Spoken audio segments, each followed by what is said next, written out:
اللهم وبحمدك لك الحمد ولا حلمك بعد علمك.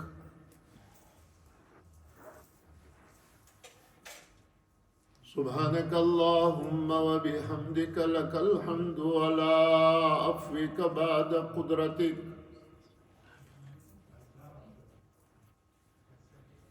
اللهم صل وسلم وبارك على سيدنا محمد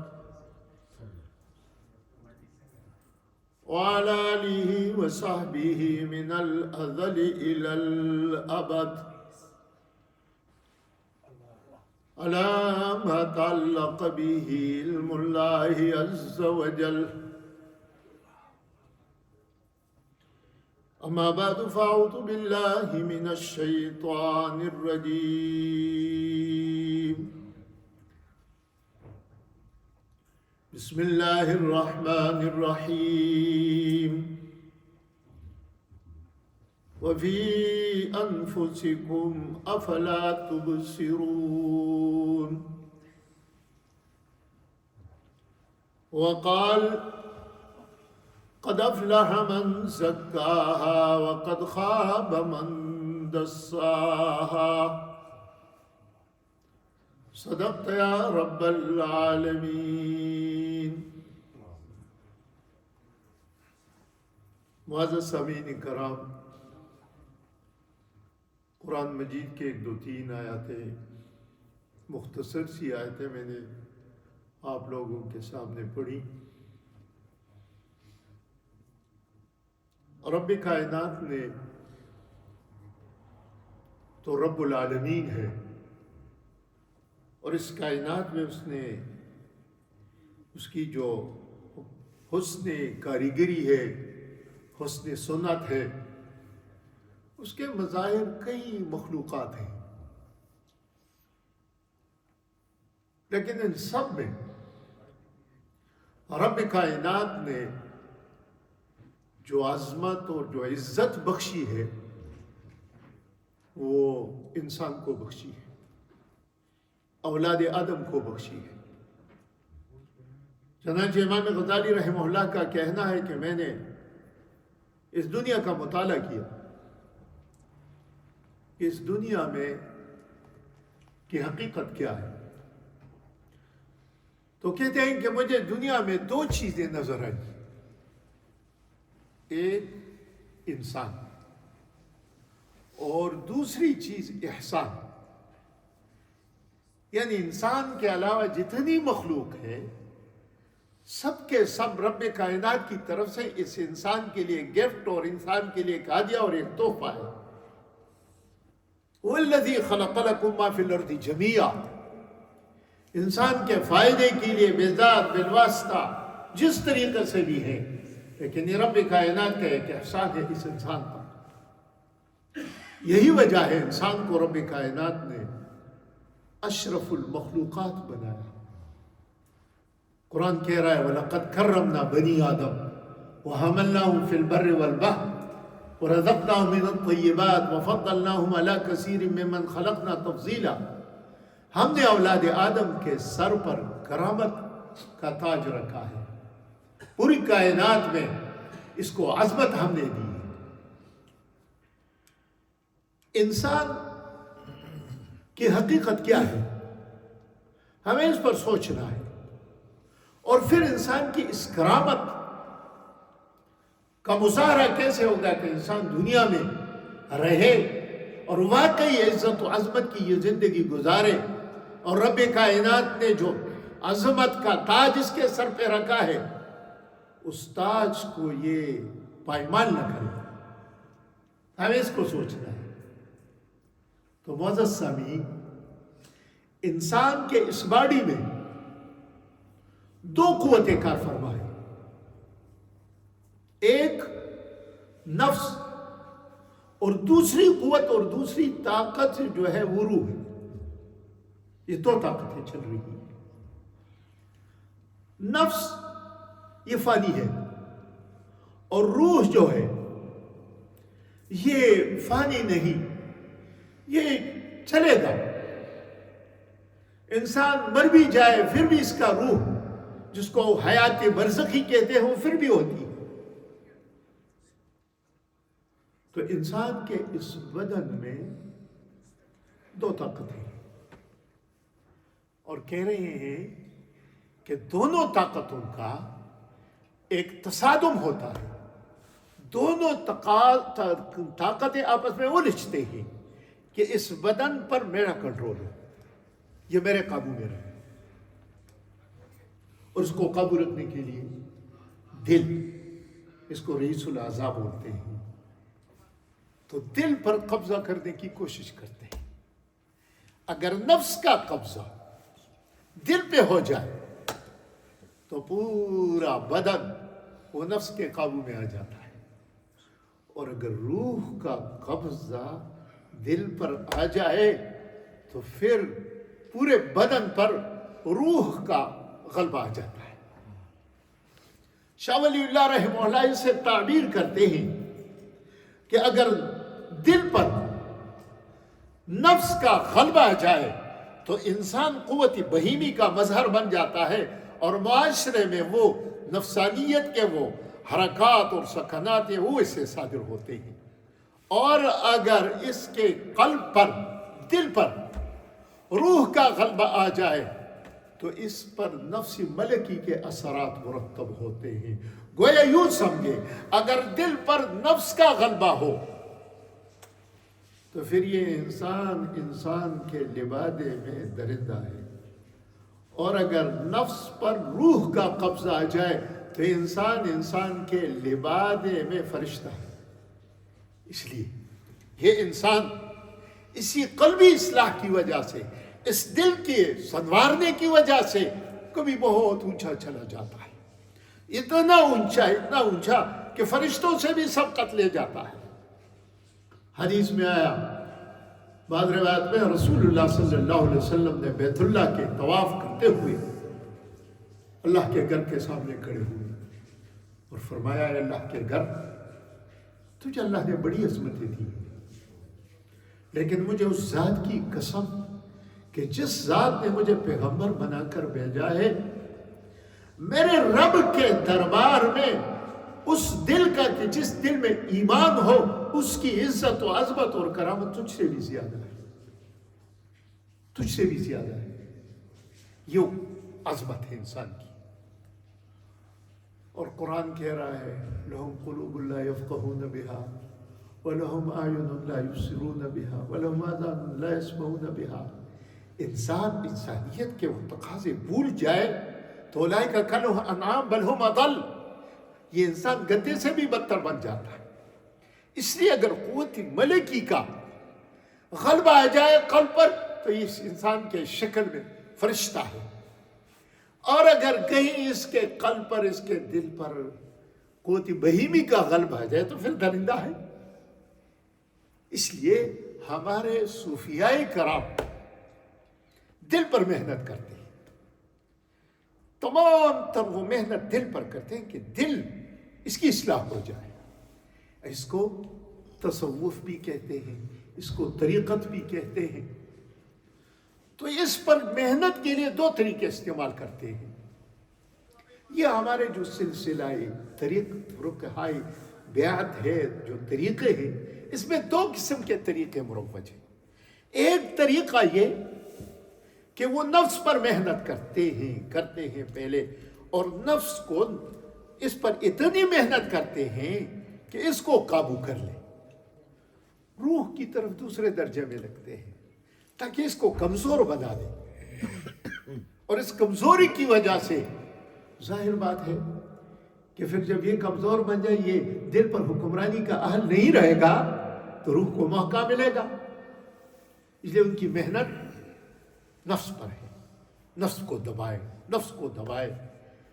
الگ الگ طریقے ہیں۔ پھر اس کو کبھی یہ طریقہ ہے مثال کے طور پر کہ اس کو علاج بھی ضد کر لیں، کبھی ابھی علاج بالمثل کر لیں، لیکن توجہ اس پر دیتے ہیں۔ دوسرا طریقہ اس کی اصلاح کا یہ ہے کہ بجائے اس کے نفس پر محنت کر لیں، وہ کہہ رہے پہلے روح پر محنت کر لو، روح کو قوت دے دو، روح کو مضبوط بناؤ، روح کو طاقت دے دو، تاکہ روح کو آپ طاقت دے دیں تو روح مضبوط ہو جائے گا. تو روح کی مضبوطی کی وجہ سے نفس جو ہے وہ غربۂ مسکین بن کر ایک طرف ہو جائے گا اور دل پر روح کی حکمرانی ہو جائے گی. دل روح کے حوالے ہو جائے گا. یہ دو طریقے ہیں. نفس کی اصلاح ہو جائے تو یہ 3 کیٹیگریوں میں ہے. پہلا کیٹیگری میں نفس کا ایک ہے نفس امارہ، اور انسان کی فطرت ہے. ان النفس لامارۃ بالسوء. اللہ نے اس انسان میں جو نفس کی قوت رکھی ہے اس کے تقاضے کیا ہیں؟ خواہش پرستی. اس کے تقاضے کیا ہیں؟ ایسی خواہش پرستی کہ جس میں کوئی قید و بند نہ ہو. اصل میں اس انسان میں ایک تو فرشتوں کی جو قوت ملکی ہے اس کی خوبی جو رکھی ہے اس کے الگ تقاضے ہیں، اور یہ دوسرے قوت بہیمی جو ہے اس کے الگ تقاضے ہیں. اس لیے اگر انسان سے قوت بہیمی کہ یہ تقاضے سرزد ہوں، یہ حرکات سرزد ہوں، یہ معاشرے میں اس نفس کے تقاضوں کو ظاہر کر لے اور اس کا غلام بن جائے، تو اس کو نفس امارہ بولتے ہیں. نفس امارہ، ان النفس لامارۃ بالسوء. نفس کا تقاضا یہ ہے کہ اس کو برائی کا، اس کو ایسے برائی کی، اس برائی سے اس کی عظمت پائمال ہو، وہی مشورہ اس کو دیتا ہے. لیکن اگر اس کی اصلاح ہو جائے تو پھر نفس امارہ سے یہ نفس لوامہ بن جاتا ہے. نفس لوامہ یہ ہے، آپ لوگوں نے خیال کیا ہوگا کبھی کبھی انسان گناہ کر کے تو اس گناہ کرتے وقت اس کو ضمیر ملامت کرتا ہے. یہ ملامتی جو ہے یہ نفس لوامہ کے اثرات ہیں. کبھی کبھی انسان جھوٹ بول لیتا ہے، لیکن جھوٹ بولنے کے بعد پھر اس کو سوچا جاتا ہے کہ میں نے تو غلطی کی. یہ ابھی نفس لوامہ کے اثرات شروع ہو گئے. نفس لوامہ کی. اور کبھی کبھی حرام کا نوالہ کر لیتا ہے، ناجائز چیز کھا لیتا ہے. تو ناجائز چیز کھانے کے بعد اس کا یہ ضمیر اس کو ملامت کرتا ہے کہ بھئی تو نے کیا کیا. کبھی توبہ کے لیے چلا جاتا ہے، ندامت کے لیے یہ تیار ہوتا ہے. یہ چیزیں ایسی ہیں، یہ نفس لوامہ کے اثرات ہیں، اور یہی سے انسان کی پھر اصلاح شروع ہو جاتی ہے.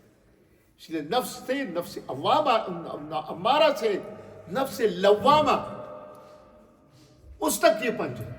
اور نفس لوامہ سے اگر اور محنت ہو تو یہ ضمیر زندہ ہو جائے. اردو میں کہتے ہیں نا کہ ضمیر مردہ ہے یا ضمیر زندہ ہے، تو ضمیر زندہ ہو جائے. اس لیے جب کہیں برائی کی طرف قدم بڑھاتا ہے تو فوراً اس کو ضمیر ٹوکتا ہے، یوں نہ کرو، یہ کام نہ کرو.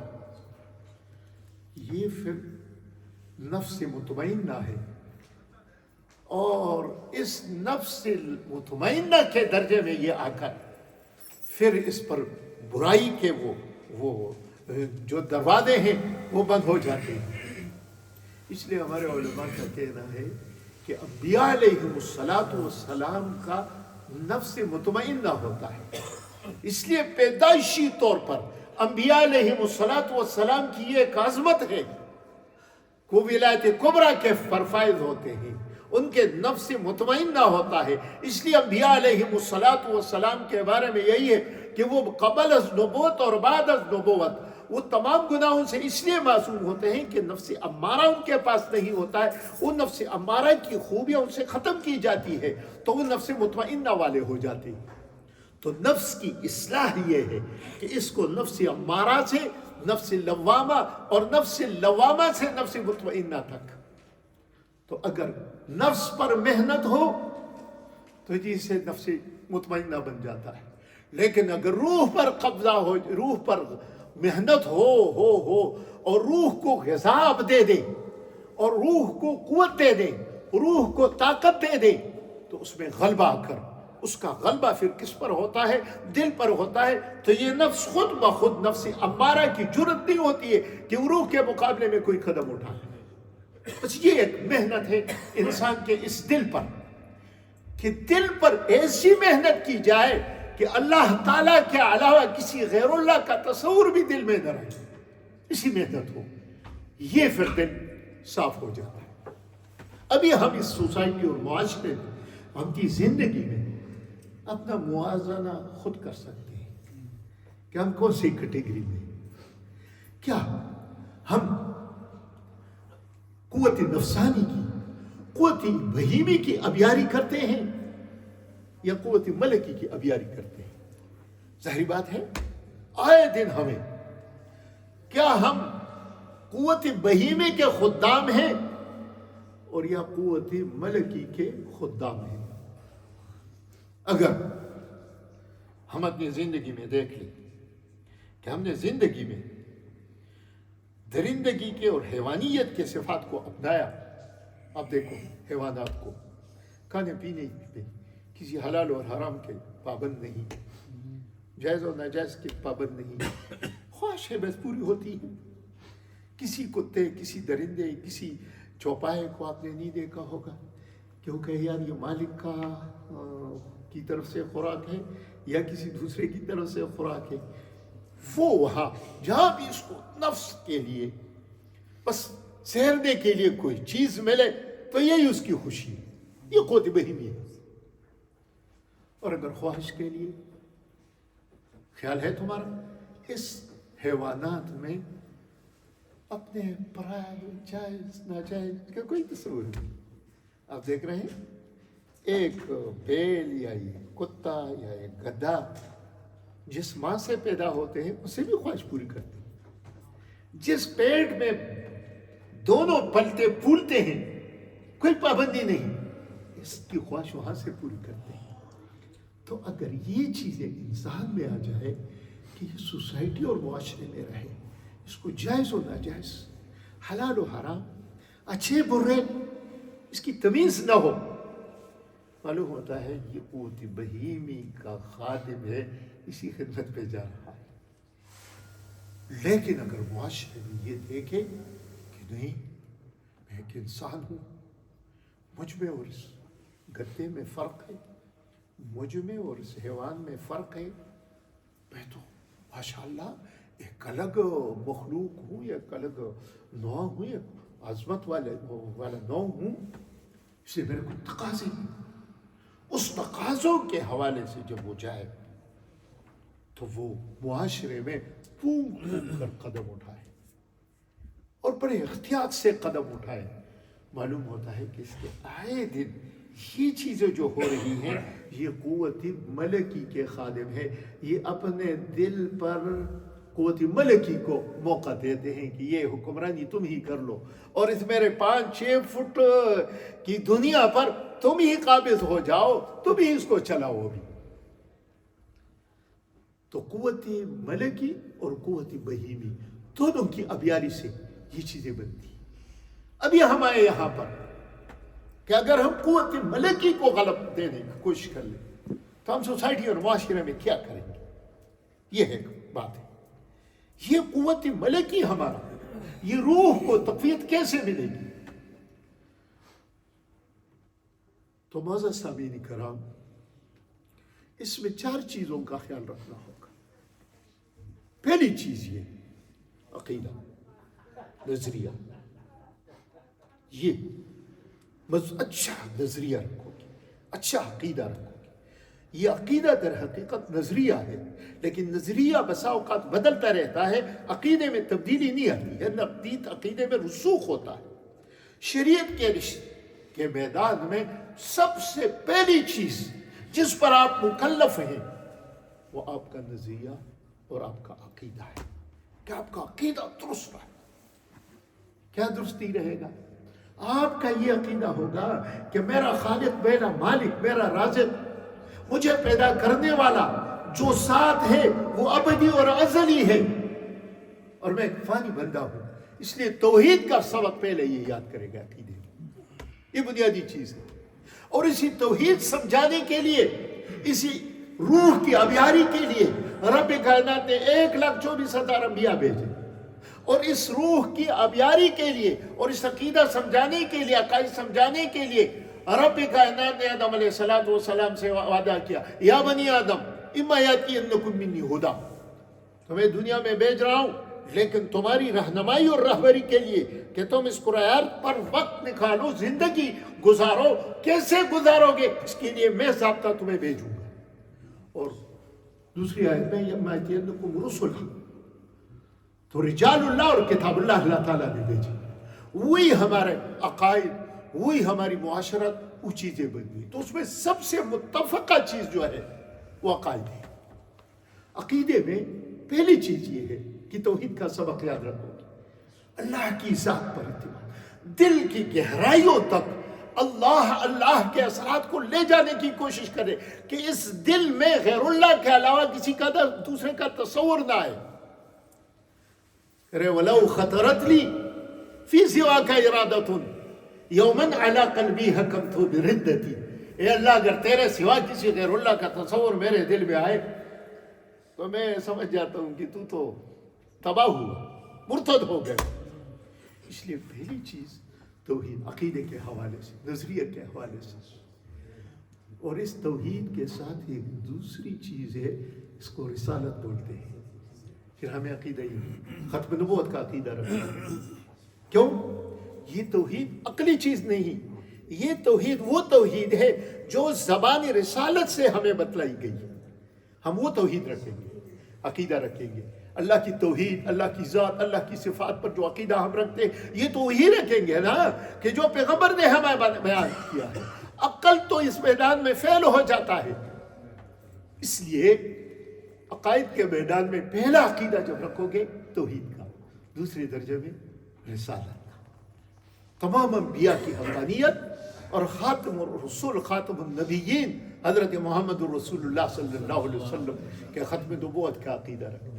اور اس کے ساتھ ایک تیسرا عقیدہ بھی ہے، وَبِالْآخِرَةِ هُمْ يُوقِنُونَ، آخرت کا عقیدہ معاشرے میں رہے تو آپ کے نفس کی آبیاری کی بجائے روح کی آبیاری تب ہوگی کہ آپ کا نظریہ اور آپ کا عقیدہ تصور آخرت کا ہو کہ میں مروں گا اور اس زندگی کا میرے ساتھ محاسبہ ہوگا، اور وہ محاسبہ جو ہوگا جس دن مالک یوم الدین، اس کے علاوہ کوئی دوسرا اس میں ہے نہیں۔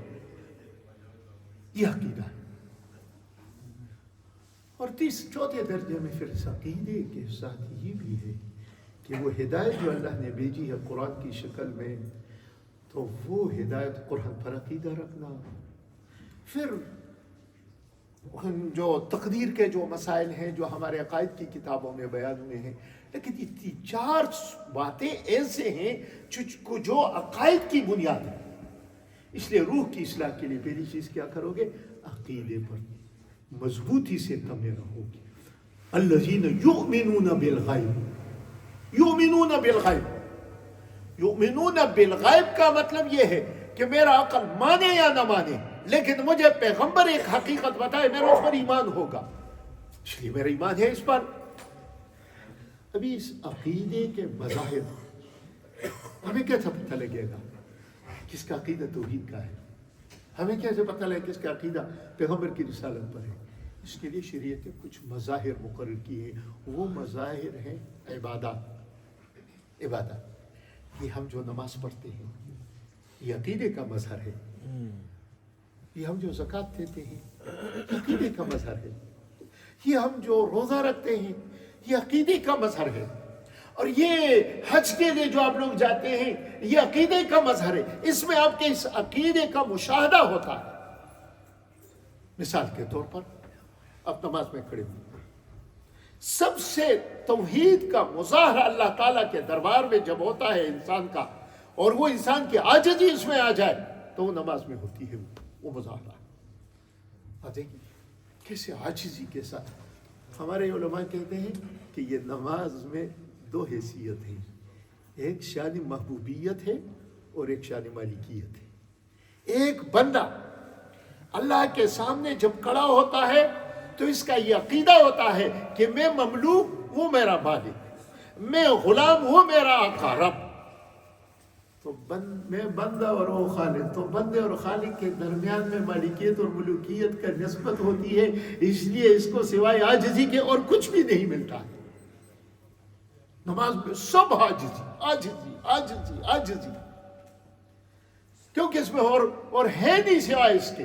اور دوسری چیز جو ہے وہ شان محبوبیت ہے اس میں رب کائنات کی، کیونکہ اللہ تعالیٰ جب بندے کو پسند کرتا ہے اور جس کے دل میں اس کے لیے جگہ بن جاتی ہے اور اللہ کا انسان کے اس دل میں بسیرا ہوتا ہے، تو اس وقت رب کائنات اس بندے کو توفیق دے کر مسجد میں لا کر اپنے سامنے کھڑا کر لیتا ہے. تو شان محبوبیت ہے اور شان ملکیت ہے. اور کیسے تقسیم کیا حدیث میں آئے، مسلم کی روایت ہے غالباً، رسول اللہ صلی اللہ علیہ وسلم نے فرمایا، رب کائنات نے فرمایا، یہ سورہ فاتحہ ہے نا، یہ میرے اور میرے اس بندے کا مشترکہ پراپرٹی ہے، مشترکہ سرمایہ. رب فرماتے ہیں میرا یہ بندہ جب دنیا سے بیزار ہو کر آئے میرے دربار میں اور یوں ہاتھ اٹھا کر یوں ہاتھ اٹھائے اور اوپر لے جائے، تو علماء کہہ رہے ہیں یہ در حقیقت دنیا سے بیزاری کا اعلان کر کے یہ توبہ نکالتا ہے. توبہ. تو اللہ اکبر ہاتھ اٹھائے اور زبان پر اللہ اکبر، اے اللہ تو سب سے بڑا ہے، کسی دوسرے کی کبریائی اور عظمت میرے دل میں نہیں، میں ہر ایک کی کبریائی اور اس کی عظمت سے انکار کر کے اے رب کائنات صرف تیری کبریائی کا اقرار کرتا ہوں. تو اللہ اکبر. علماء کہتے ہیں یہ ہاتھ اٹھانے میں سلبی پہلو ہے، اللہ اکبر میں پھر مثبت پہلو ہے. اس لیے پہلے دونوں آئے ہیں، پہلے ہاتھ اٹھائے، پہلے اللہ اکبر کہے، دونوں ایک. لیکن یہ بہتر ہے کہہ رہے ہیں کہ پہلے آپ کان اٹھائیں، کان تک کندھوں تک ہاتھ لے جائیں اور پھر اللہ اکبر کہیں. یہ ابھی سے توبہ نہیں. اور پھر اللہ کے دربار میں کھڑا ہوا، سبحانک اللہم و بحمدک و تبارک اسمک و تعالی جدک و لا الہ غیرک. کیسے عاجزی سے کہ اللہ تیری شان بڑی ہے، تیری عظمت بڑی ہے، تیری ہی کبریائی ہے. جو صفات بیان کرتا ہے نا، اور اگر دل سے پوچھے تو ایک آواز نکلتی ہے کہ کائنات میں صرف ایک ہی طاقت ہے اللہ کی اور کوئی بھی نہیں. اور پھر فرمایا، اللہ نے فرمایا میرا یہ بندہ جب اعوذ باللہ اور بسم اللہ پڑھ کر الحمدللہ پر پہنچتا ہے تو یہ صورت میرے اور اس کے درمیان میں شریک ہے. کیسے شریک ہے؟ اسے کہا الحمدللہ رب العالمین الرحمن الرحیم مالک یوم الدین. یہ حصہ میرے لیے ہے کیونکہ اس نے میری صفت کی اور میرے لیے مجھ سے میری صفت کی. اللہ تعالیٰ فرماتے ہیں اور جب ایاک نعبد و ایاک نستعین میں پہنچ جاتے ہیں تو رب کائنات فرماتے ہیں یہ میرے اور بندے کا مشترکہ ہے. کیوں؟ یہ عابد میں معبود، یہ مانگنے والا میں دینے والا، یہ ہمارا مشترک ہے. اور جب اہدنا الصراط المستقیم تک پہنچ گیا تو آگے یہ حصہ میرے بندے کا ہے. تو کیسے اس شان محبوبیت اور شان مالکیت کو دیکھو، اللہ نے اتنے پیار کی نظر سے اس نمازی کو دیکھا کہ اس کو اپنا محبوب بنا کے چھوڑا. اور کتنی محبت کہ اپنا شریک اس میں سورہ فاتحہ میں اپنے شریک بنائے، یہ تیرے لیے، یہ میرے لیے، یہ دونوں کے لیے. کتنے پیار کی بات ہے. اللہ اکبر. پھر سورہ فاتحہ پڑھ کر آگے سورت پڑھ کر جب رکوع میں چلا جاتا پھر بھی ایک آواز آتی ہے سبحان ربی الاعلیٰ، سبحان ربی العظیم، سبحان ربی العظیم. اور پھر سر اٹھا کر سمی اللہ لمن حمدہ ربنا لک الحمد. اور نیچے سجدے میں جاتے تو یہ عاجزی کی انتہا ہے. سبحان ربی الاعلیٰ، سبحان ربی الاعلیٰ، سبحان ربی الاعلیٰ. وہی شان مالکیت یہاں ظاہر ہوئی اور وہ عقیدہ توحید ظاہر ہوا کہ اللہ میں تو تیرا غلام ہوں، تیرا بندہ ہوں، تیرے ہی دربار میں پڑا ہوا ہوں، تیرے سوا کوئی میرا آسرا نہیں، میرا سہارا نہیں. اس سے بڑھ کر میری عاجزی اور کیا ہو سکتی ہے، اور اس سے بڑھ کر اور توحید کا مظاہرہ کیا ہو سکتا ہے. اسی میں اس کی ابیاری ہوتی ہے. تحیات میں بیٹھ گیا، او ہو پھر بھی عاجزی.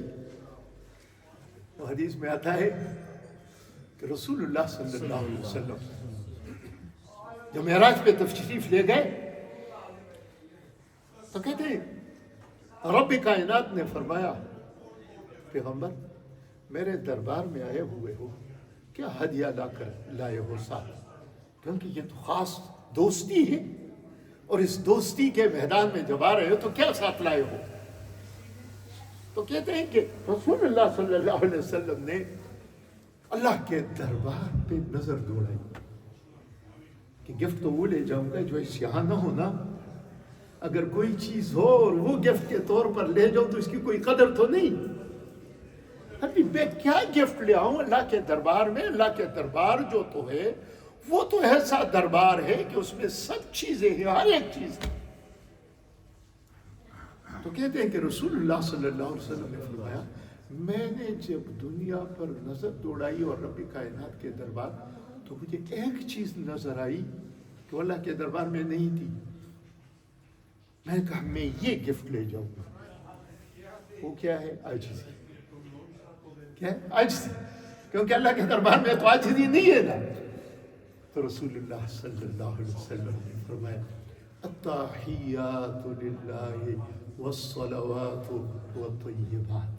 یہ گفٹ میں لایا ہوں، یہ عاجزی، یہ پیشکش، یہ گفٹ ہے اللہ تیرے دربار میں یہ لے آیا.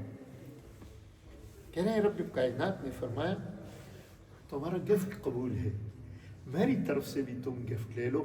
السلام علیک ایھا النبی ورحمۃ اللہ وبرکاتہ. کتنا گفٹ دیا؟ بڑا گفٹ.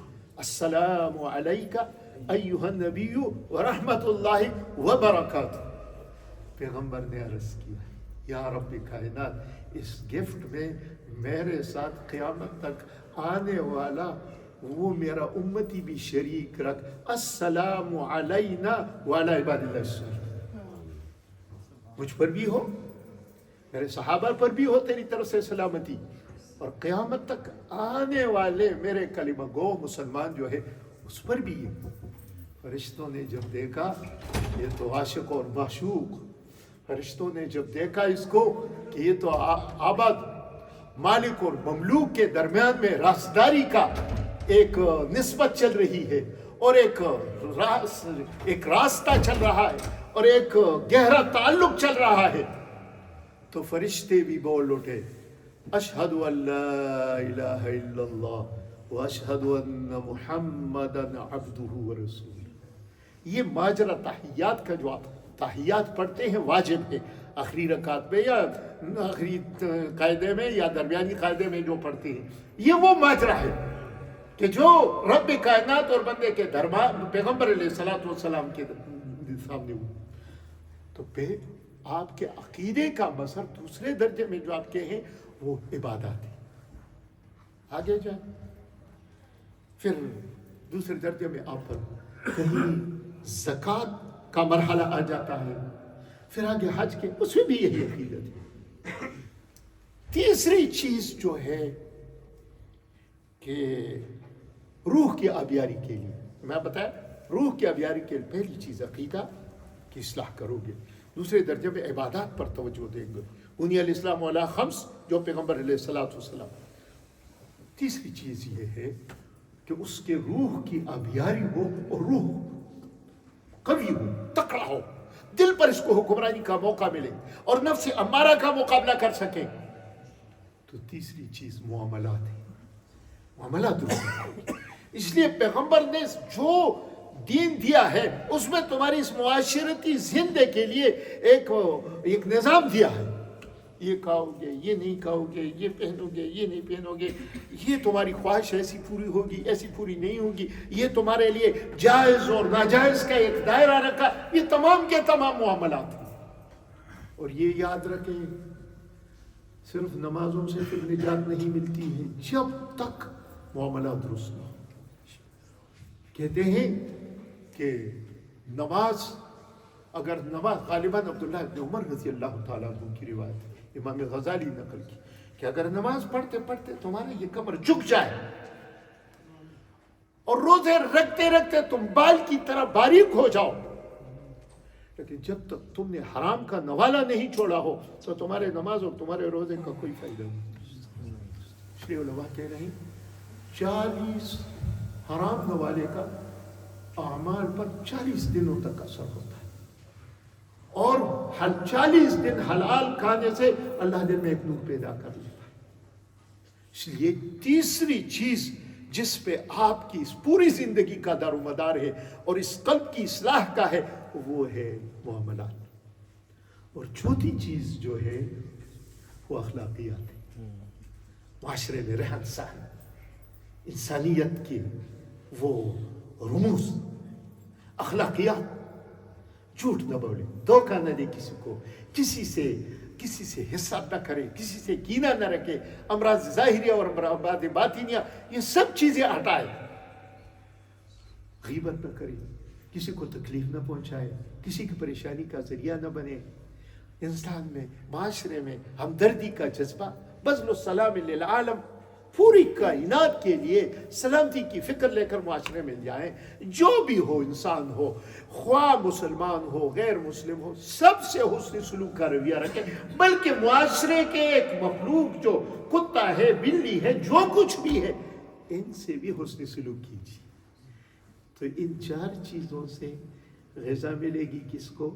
روح کو، اور جب روح کو یہ غذا ملے تو پھر قلب پر روح کو غلبہ آئے گا، تو قلب کی حکمرانی وہ کس کے حوالے ہوگی؟ روح کی حکمرانی ہوگی، پھر یہ انسان کی شکل میں فرشتہ ہوگا۔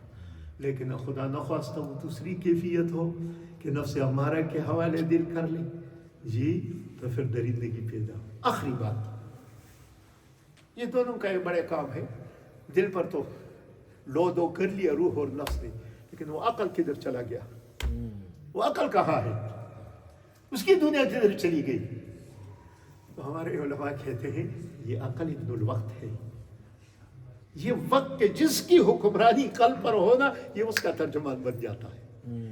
اگر دل پر نفس کی حکمرانی آ جائے، دل آپ نے نفس کے حوالے کیا، تو آپ دیکھتے ہیں معاشرے میں جب ایک بددیانتی ہو تو یہ عقل کیسے کیسے راستے اس کو دکھلاتا ہے، کس طریقے سے برائی کے راستے دکھلا، کیونکہ یہ تو بیچارہ مشیر ہے، یہ تو دل کو دیکھتا ہے، اس دل پر قبضہ کس کا ہے، بس دل پر جس کا ہی قبضہ ہے اس کی ترجمانی کر کے، اس لیے آپ دیکھ رہے ہیں بے دینی کے میدان میں یا اسی طریقے سے بدیانتی کے حوالے سے جو بھی کوئی چیزیں ہوتی تو اس کو نئی نئی چیزیں عقل بتا لیتی ہیں، نئی نئی ایجاداتیں، نئی نئی تحقیقیں، جو نئی چیزیں راستے کھول دیتے ہیں۔ اور اگر دل پر روح کا حکمرانی ہو جی اور یہ دل روح کے حوالے ہو جائے، پھر یہ عقل روح کا ترجمان بن جاتا ہے۔ آپ اللہ والوں کو دیکھیں، وہ پھر آپ کی زندگی کے مسائل کے لیے عقل استعمال کر کے کیا کچھ نہیں آپ کو رموز بتلاتے ہیں جو حکیم الامہ کے نام سے متعارف ہوتے ہیں۔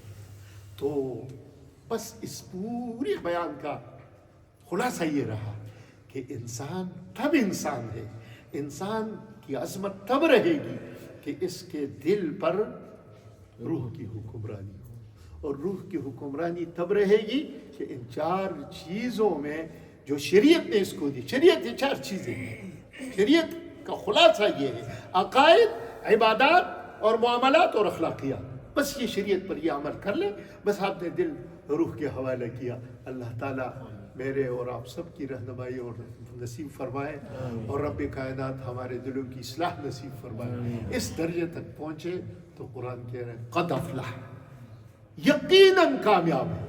قرآن کے دیکھو، قرآن کے انداز کو دیکھو، قد افلح، یہ قد وہاں آتا ہے نا کہ جہاں پکی بات ہو، قد افلح یقیناً پکی بات ہے، من زکاہا، جس نے دل کو صاف کیا یہ کامیاب رہا۔ اور آگے کیا؟ وَقَدْ خَابَ مَنْ دَسَّاهَا، اور اگر اس نے گندا بنایا اس دل کو، روح کی بجائے اس نے نفس کے حوالے کیا، تو قد خواب، تباہی، ناکام ہے، نامراد ہے۔ اللہ تعالیٰ ہمیں نامرادی سے بچائے اور کامیابی سے ہمکنار کرے۔ وآخر دعوانا الحمدللہ۔ جزاکم اللہ خیر۔